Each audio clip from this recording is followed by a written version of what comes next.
Now, when it comes to turning, you have the turning radius. So the vehicle that you're driving, the turn radius is the distance or size, and that determines the mobility, which is how you're able to maneuver, and it helps move the vehicle with skill and care.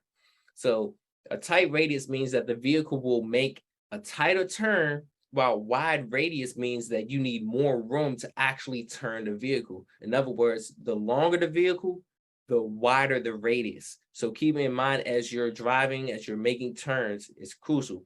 Now, off tracking is the front of the wheels of the vehicle follows a different path than the rear wheels. And that's mainly for if you're driving a combination vehicle, such as a tractor trailer.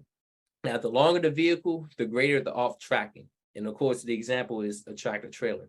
Now, the amount of steering you put in turning that vehicle will depend how wide and how hard you need to turn that corner. So you have to really be mindful of that, because the harder the corner, the greater it is of the off tracking as you're driving. Note, for a tractor trailer, as the distance between the kingpin and the rear trailer wheels increase, the off tracking will increase as well. That's something to keep in mind when you're driving a tractor trailer or combination vehicle, and being mindful of the turn radius in any vehicle that you're driving.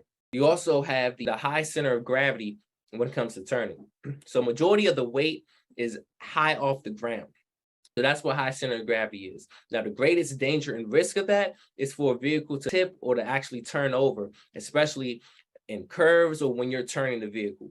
This requires you to actually plan ahead and to avoid sudden steering or braking. So it's important. Safety is the key word here, because when you're loading heavy cargo or material low in the vehicle, you want to move forward while the weight is permitted, and you want to keep the center of gravity lower in order to improve the handling, depending on the type of cargo that you're hauling and just cargo in general. Then you have visibility. Visibility is a major challenge because when you're driving a big commercial vehicle, you're one of the biggest vehicles equipment out there. So pedestrians, bicyclists, and even other motorists, such as other vehicles or objects, can get into your blind spot without you even noticing.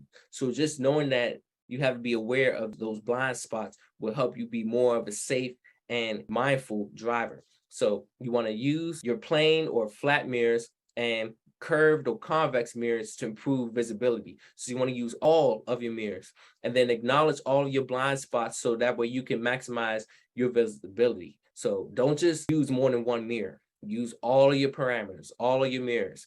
And remember, the convex mirrors have 40% visibility to the right.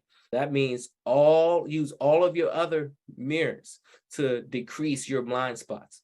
Then, as you're steering your vehicle, to keep in mind, you want to hold that steering wheel with both hands. I cannot stress this enough. I've seen people have their hand on one wheel, trying to turn the vehicle with one hand. Sometimes it's needed, sometimes it's not, but use both hands. Always, as a professional driver, use both hands.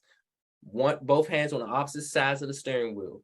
Hand on the 10, hand on the 2, etc. So losing control over that steering wheel at high speeds is extremely dangerous. So you want to check free play.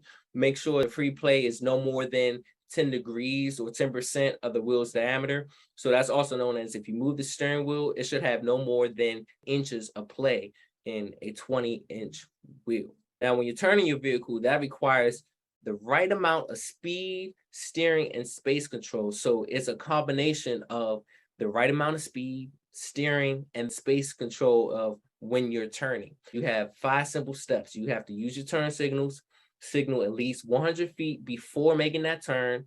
And then when you're turning at an intersection, step 3 is to get the vehicle halfway past the corner before you make that turn. Step 4, you want to turn the steering wheel, start turning the steering wheel. And step 5, just complete in the correct lane. So I'm gonna go further deeper in this. Step 1, as you're using your turn signals, use your left or right turn signal in order to signal and let other drivers and other motorists know that you are about to turn.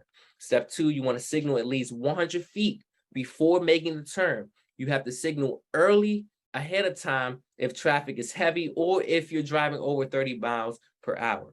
Step 3, when you're turning at an intersection, you want to get your vehicle halfway past the corner before starting the turn, because this helps with off tracking and it helps you use the necessary lanes to complete that turn. So make sure that lane is clear of traffic or pedestrians when you're making that turn. Step 4 is to start turning that steering wheel, because you want to scan the road, both sides, and use your mirrors as you're making the turn.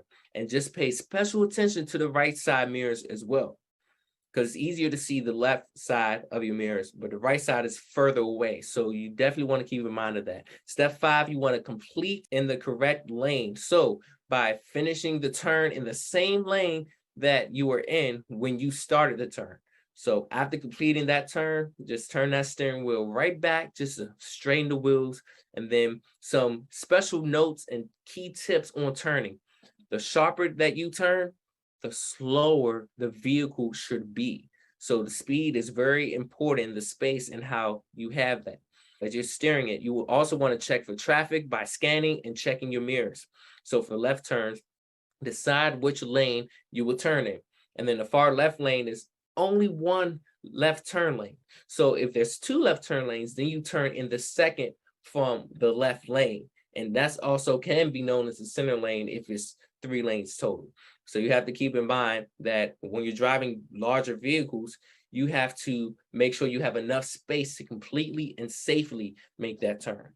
Hey, BET Trainer here. Listen, if you really had true value out of this video, go ahead and click that like button and share some honest comments about this video, because this is going to help other people as well see the video and get the value information, so that way they can be inspired by what you're doing right now as well. So also, if you want to get the latest updates, go ahead and click the subscribe button, so then you can be able to always be updated on the next instant video that will be put out. So again, go ahead and do that. And this video was sponsored by BET Life Services and CDL for Life.